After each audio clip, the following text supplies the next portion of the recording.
Hello. This is a presentation on mediation.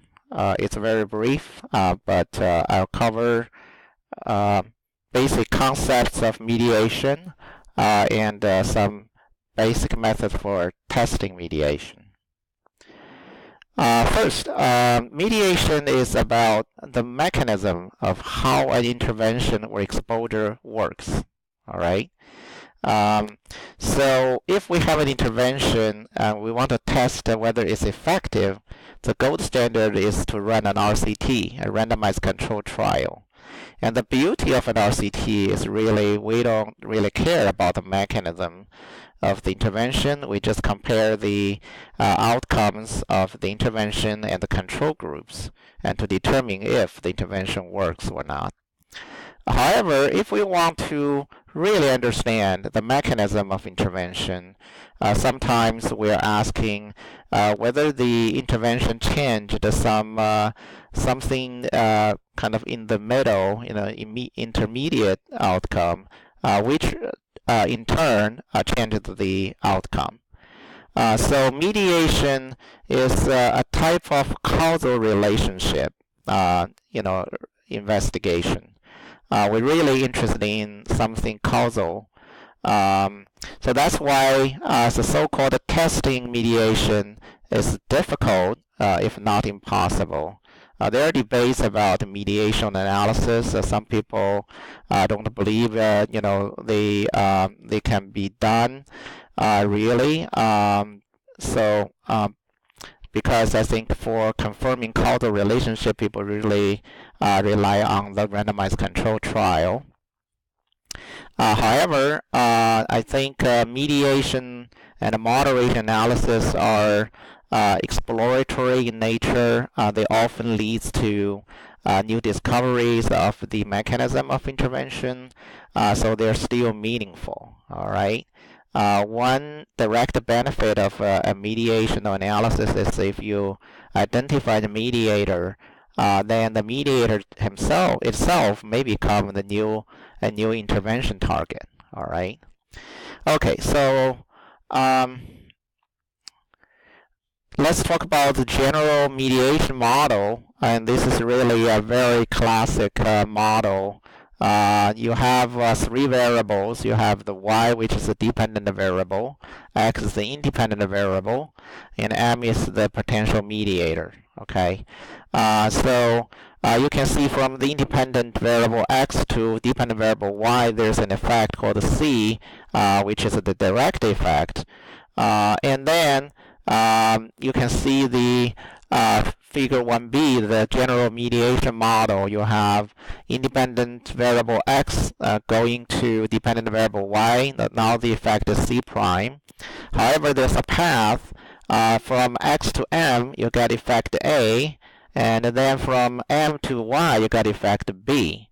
And then the mediation effect exists if the product of the effects a times b is statistically significant, and a times b is called the indirect effect. And the indirect effect over the direct effect is the effect size of the mediation. Okay, so this is a very classic three-variable mediational model. Examples of mediation are plenty. For example, exercise improves cardiovascular health, which improves longevity. Okay, make people live longer. Smoking causes lung cancer, lung tissue damages, which turn it into lung cancer. Socioeconomic status leads to stress and anxiety, which leads to health problems. And probiotics changes infant microbiome, which in turn changes infant health outcome, and etc., etc. So you can see these are very interesting causal pathways. Okay, so for methods for testing mediation, there are three methods commonly used. They're test of joint significance, Sobel Test, and Bootstrap confidence interval for the indirect effect. Okay, and so first you need to check x, y, and x, m, and y must be correlated first. Remember, the mediation is about a causal relationship, okay? And to be causal, they first be correlated. If they're not correlated at all, then there's no causal relationship. And then if you look at the different passes, the C prime pass effect become insignificant, or you can look at the change of the effect without and with the potential mediator M, and C prime over C is less than 1, then you think there is a mediation effect. Okay.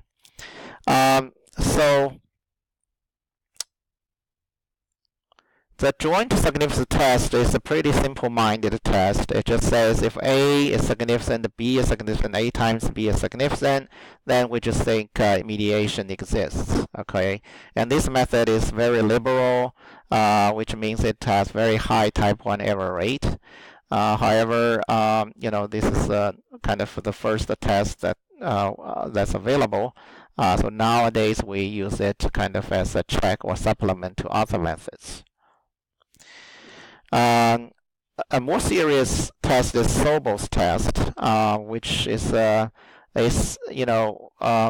uses a special form of standard error of the estimate of A times B. And once you have the standard error estimate, so AB divided by standard error should follow a D distribution, and from which we can get a Z test. And there's an online calculator available at quantpsy.org. I'll show you the website later at the end of this presentation. All you need to do is to input some parameter values, A, B, and their standard error estimates, and the calculator will compute a p-value from the Sobel's test. And Bootstrap confidence interval, and this is a more advanced method. The bootstrapping method is a computing-intensive statistical inference method. Its idea is resampling. Basically, you create many data sets from the same sample by resampling with replacement. For example, you can generate 1,000 bootstrap samples. Then for each sample, you can calculate the indirect effect estimates, and then you can compute a 95% confidence interval, and you can determine if the mediation effect is significant based on whether the number 0 is in or is outside of the 95% confidence interval. And this is a pretty sophisticated computational process, but Andrew Hayes implemented this method and many different types of mediation models in his micro process. And process has both SPSS and SAS version. And toward the end of this presentation, I also lead you to his website. Okay, let's end the presentation here. And this is the online calculator for the Sobel's test. And this is Andrew Hayes' website, which has links to the process micro he developed. Okay, thank you for listening.